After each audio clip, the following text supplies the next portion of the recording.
Say hi, Coop. Coop, what are you doing, buddy? It's the new pup. Sorry for the mess. I actually wanted to show everybody, people were asking about the TV situation.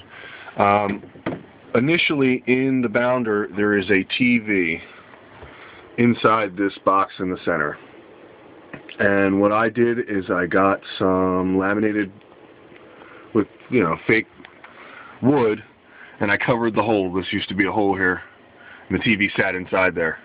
And then we got a TV mount. I think this is like the 15-inch or something like that. We had a buddy works at Best Buy and hooked us up, and mounted it right to the edge there. And I ran the wires through and the hole and stuff like that. So this swivels, and I can move it anywhere I want, around the RV. Sorry for the darkness. And we have it hooked up to our computer, and also we have a little digital analog converter for antenna, the basic 3, 6, 10, 12 stuff, in case we want to watch news or something like that. We don't really watch TV. Cable was of almost zero interest to us.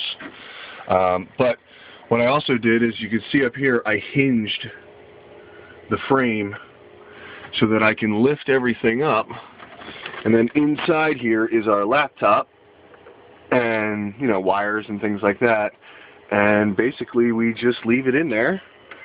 I fire it up, we watch TV, Netflix, whatever, and that's our little TV mount setup. When we are traveling and the motorhome is running, we just pop it right off the spindle here and set it usually on the bed or something like that, just so it's not rumbling around and stuff like that when we're driving away. There's Sarah's little spot with the dog cage on it. So yeah, that's our TV setup. I also wanted to show you guys, most of you know we've sold everything now. All we have left is our Jeep, but we did purchase, let me see if you can see through the window here, this covered trailer, enclosed. I think I got a pretty good deal on it. It came with its own alarm system and some solar panels that are on the roof there to charge it up. It's got internal lights. And if you can see, there's some rust. Nothing went through, it's just on the top metal, and I'm out there, you can see a little patch. I'm started to remove the rust. I don't know what it is with me and roof jobs, but for some reason everything I buy I need to put a roof in. But that's what we're going to use to carry. Sarah's getting a little moped, hopefully, and I'll probably buy another motorcycle. That way we can get around, since we've gotten rid of the travel trailer and have no vehicle except for the RV. We're going to put motorcycles in there, extra food storage. It's great for throwing our Tupperwares in, and for winter clothing and stuff like that. Oh, I put this towel over the door because we were losing a lot of warm air, and basically we are feeding our entire setup here off of this little guy for 25 bucks.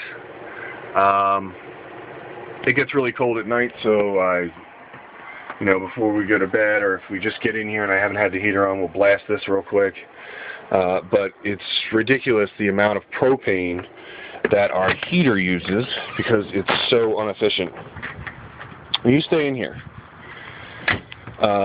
It's so inefficient, and I've been looking at other people that have been using propane external heaters, but they're not exhausting them, and I'm really worried about this little tiny unit hooked up to a bottle outside my window, and having to vent it. It's just kind of weird.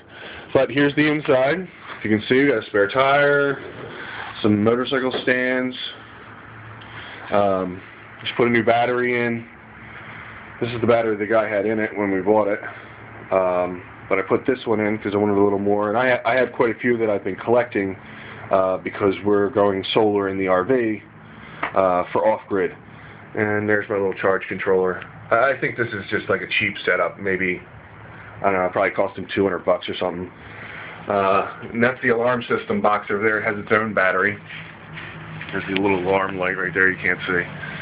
But it's nice, so I can, you know, if we're ever somewhere, I can set the alarm and walk away from it and I guess feel semi-safe about it.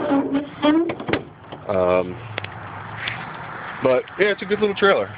It should do the job for us, and now we don't have to throw everything away or make sure we sell everything by February, because our plan is to leave in February, hopefully February 1st if all works out.